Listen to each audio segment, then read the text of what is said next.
Today we're going to talk about percents. So let's talk about the definition of percents first. The percent is a ratio that compares a number to 100.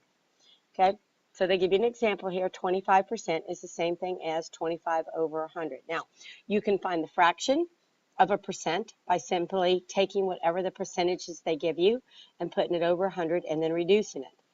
You can also find the decimal equivalent of a percent by dividing by 100. If you'll remember, dividing by 100 moves the decimal point 2 places to the left. So when you have 25%, the decimal point on a whole number is right here at the end. So if I divide by 100, I'm going to move that decimal point 2 places to the left, so that's going to be 0.25%. You should be able to move back and forth between fractions, percents, and decimals with ease. All right, here are some common equivalents. When you look at them, you see 10%. Remember, change it into a fraction, put it over 100, and then reduce it. To change it into a decimal, we can move the decimal point 2 places to the left and get 0.1. So these are some common percents that you have. This goes from 10% up through and including 100%. Now, I don't want you to think that you can't have above 100% because you most certainly can. A percent, again, is the percentage compared to 100. It's always 100 on the bottom. So in the example here where they're talking about 120%, you would put the 120 on the top and take the percent sign away, and then you would reduce it.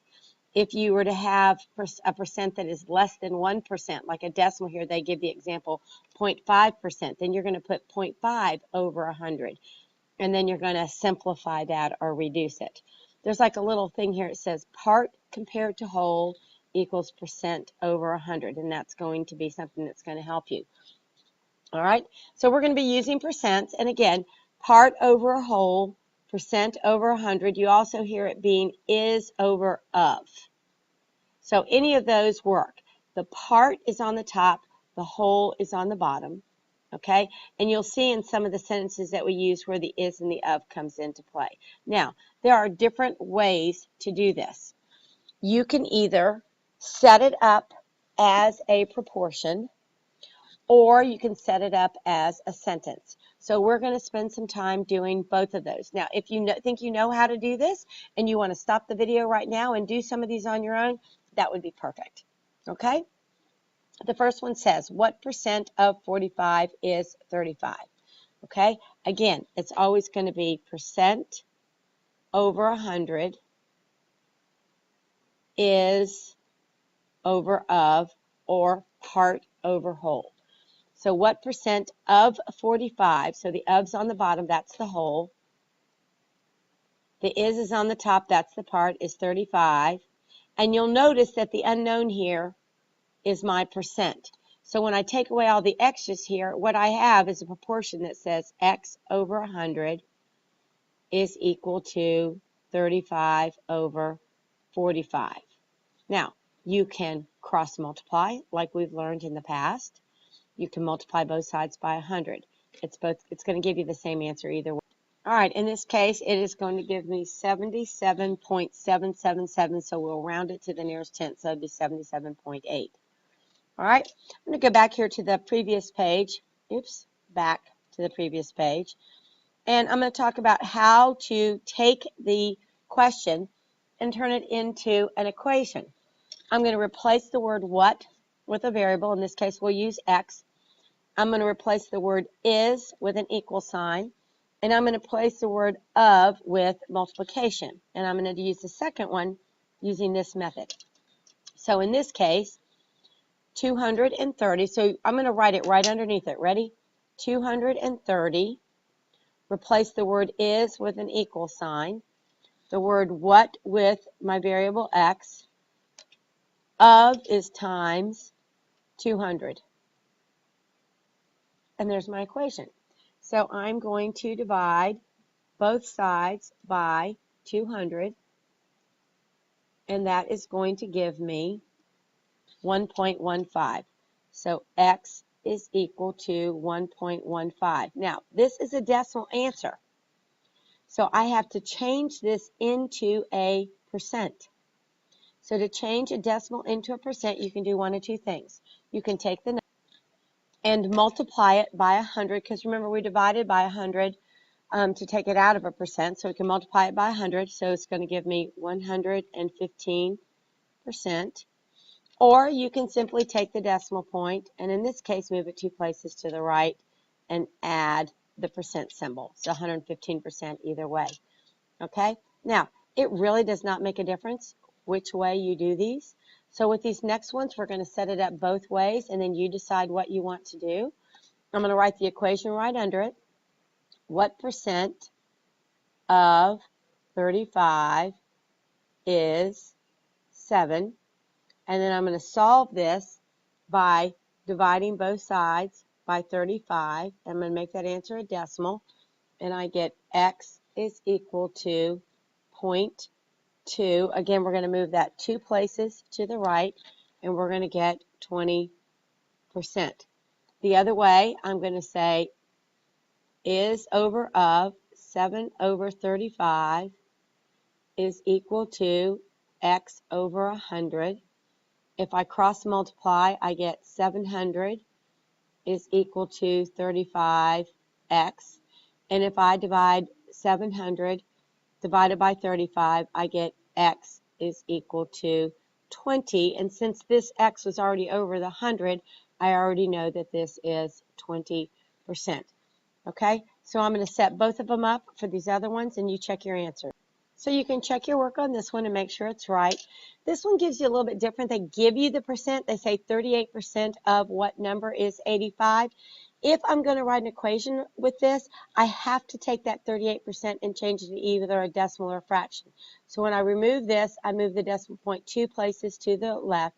So 0.38 of means times what number is equal to 85 would be set up that way. If I set it up this way, it's going to be 38 over 100 is equal to is over of. And my of is my unknown. In either case, you get x is equal to 223, and we'll round it to the nearest tenth, 0.7. Okay? All right. Again, since these give me the percent, I have to change them to a decimal if I'm setting up the equation. And if I'm setting up the proportion, I just put it. So this will be 0.4 is to 100 as is to of. Now I can tell where it is because is closer to this number and of is closer to the word what. I can set this one up. I can go 20 is 0.004 times what number, and I can get an answer for that one. They're both going to be exactly the same. The answer is going to be 5,000. So x is equal to 5,000. Okay, set up the next one. This would be 1.2. I move the decimal point 2 places to the left, times what number is equal to 90. Or we can set it up as 120 over 100. Your percent to 100 is equal to 90 over what? And in both cases, the answer is going to be 75. So here's your last one. 48 is 0.15 times what number? So you take 48 and divide it by 0.15, and you get x is equal to 320. Okay? If you were to set it up the other way, you would put 15 is to 100 as 48 is to x. Cross multiply, you get 15x equals 4,800. And you take 4,800 divided by 15, you will get the same 320 answer. Okay, so now what we're going to do is we're going to take this concept and we're going to apply it to word problems. So the serving size of a popular orange drink is 12 ounces. The drink is advertised as containing 5% orange juice. How many ounces of orange juice are in one serving size. Form a question out of this. Basically, you want to know what is 5% of 12, because that's how much orange juice there is in there. Okay? And then set it up using either. In both cases, you should have gotten x is equal to 0.6, so a little bit over half an ounce of orange juice in that 12-ounce serving.